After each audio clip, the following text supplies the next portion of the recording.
ఆరంభమైంది. నెక్స్ట్ ఇది మీరు చూస్తే 19 పవర్కు వచ్చాడు. First act was destruction of Prajavedika. No return orders, no accountability, జవాబుదారీతనం లేదు.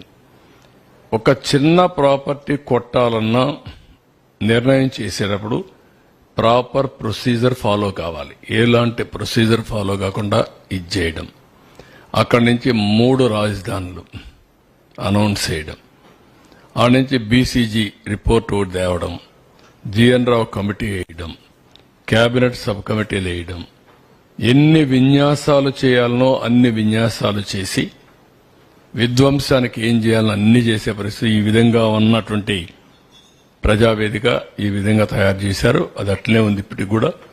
దాన్ని కూడా మిమ్మల్ని కూడా అడిగాం. చాలా మంది అంటున్నారు శాశ్వతంగా అట్లనే ఉండాలి, అక్కడి నుంచే స్ఫూర్తి రావాలి, ప్రజల్లో కూడా కసి పెరగాలి. అది చూసినప్పుడంతా కసి పెరిగి మేమందరం కలిసి రాష్ట్రాన్ని అభివృద్ధి చేయాలనే కక్షతో పనిచేసే పరిస్థితి రావాలని చెప్పి కోరుతున్నారు. అది కూడా ఒకసారి ఆలోచించి సబబుగా అనిపిస్తుంది. మనం దాన్ని అట్లే పెట్టాల్సిన అవసరం ఉంది.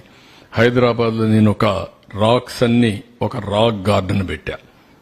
భవిష్యత్తు తరాలు చూడాలంటే ఈ ప్రాంతం ఏ విధంగా ఉందో ఆ రాక్ గార్డెన్కి పోతే ఈ విధంగా రాళ్లుండేటివి, ఇక్కడి నుంచి ఈ మహానగరం వచ్చిందని చూడడానికి ఆ రోజు పెట్టాం.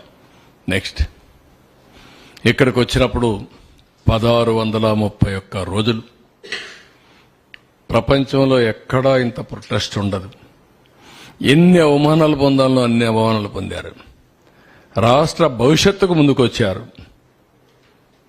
సెంటిమెంట్ వదులుకొని రాష్ట్రం బాగుంటే మేం బాగుంటాం ఉదారంగా ఆ రోజు భూమి ఇచ్చారు.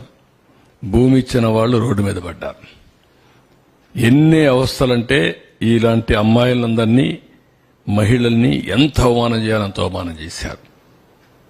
తిరుపతి యాత్రకు వెళితే ఎంత రోడ్డు మీద మట్టిలో గులకరాళ్లలో కూర్చొని భోంచేసే పరిస్థితికి వచ్చారు.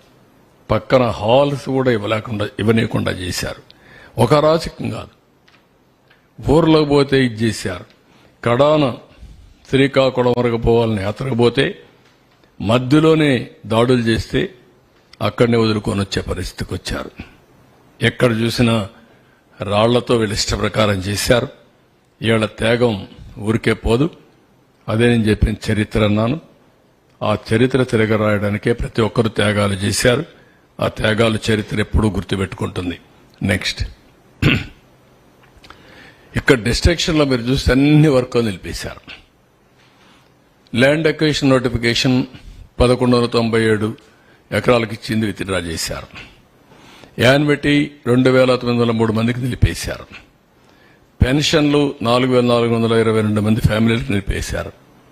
485 కోట్ల రూపాయల బడ్జెట్లో ఇచ్చింది సిఆర్డీఏ ల్యాబ్స్ చేయించారు.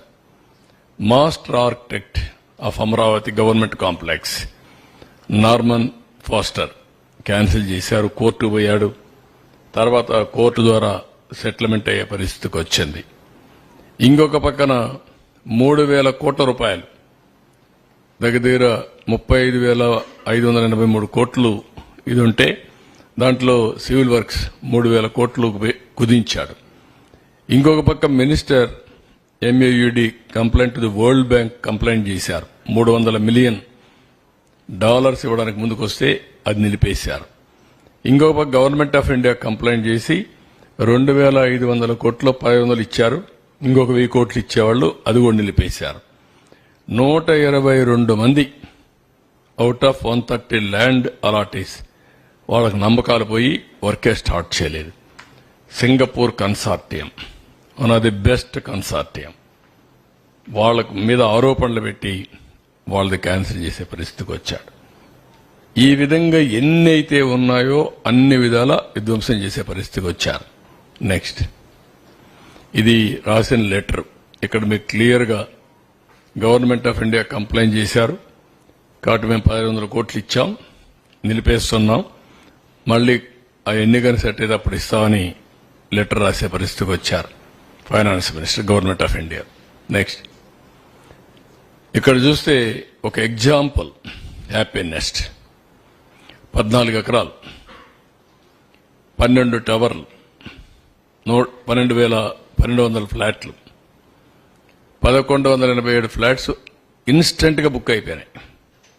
మొత్తం మీరు చూస్తే 720 కోట్ల రూపాయల ప్రాజెక్ట్ ఇది పూర్తి అయితే గవర్నమెంట్ కి, అమరావతి డెవలప్మెంట్ కార్పొరేషన్ కి 57 కోట్లు లాభం వస్తుంది, ల్యాండ్ కాస్ట్ కాకుండా. ఎస్టిమేట్ కాస్ట్ 24,25,885 కోట్లు ఇంక్రీజ్ అయింది. ఇప్పుడు ప్రాజెక్ట్ కాస్ట్ ఇంక్రీజ్ అయింది, లాస్ కూడా మొత్తం ఓవర్ రన్ గాని అన్ని దెబ్బతిని 165 కోట్లు. ఒక్క చిన్న ప్రాజెక్టులో ఆపర్చునిటీ కాస్ట్ గాని నష్టం గాని 165 కోట్ల రూపాయలు నష్టం వచ్చే పరిస్థితికి వచ్చింది.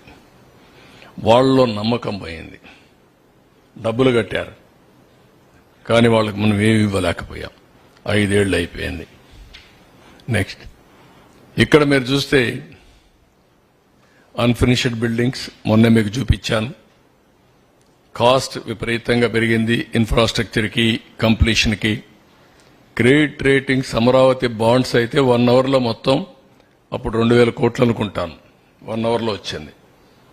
అలాంటిది ఇప్పుడు రేటింగ్ కూడా కింద మేము రేటింగ్ కూడా ఇచ్చాం. మీరు ఒకసారి చూస్తే అక్యూట్ రేటింగ్స్ AASO ఆన్ 31/5/2018, ఇప్పుడు C ఆన్ 30/11/2023.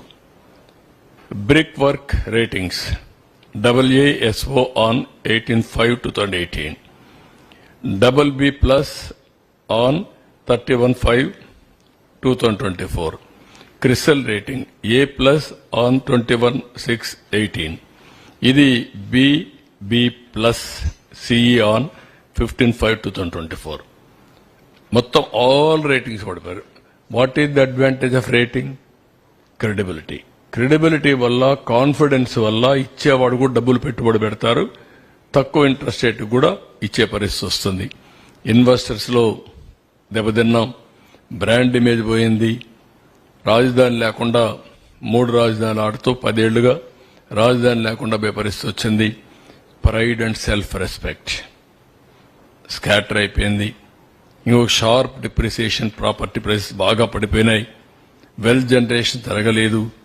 పీపుల్ ఇక్కడి నుంచి పాచి పనులకు కూడా హైదరాబాద్ పోయే పరిస్థితికి వచ్చారు, వేరే రాష్ట్రాలకు వెళ్లిపోయారు. యువత మైగ్రేషన్ పెద్ద ఎత్తున ఉద్యోగాల కోసం పోయే పరిస్థితి వచ్చింది. ఉద్యోగాలు లేవు, బిజినెస్ కూడా ఇక్కడి నుంచి ఎక్కడికక్కడికి వెళ్లిపోయే పరిస్థితికి వచ్చారు.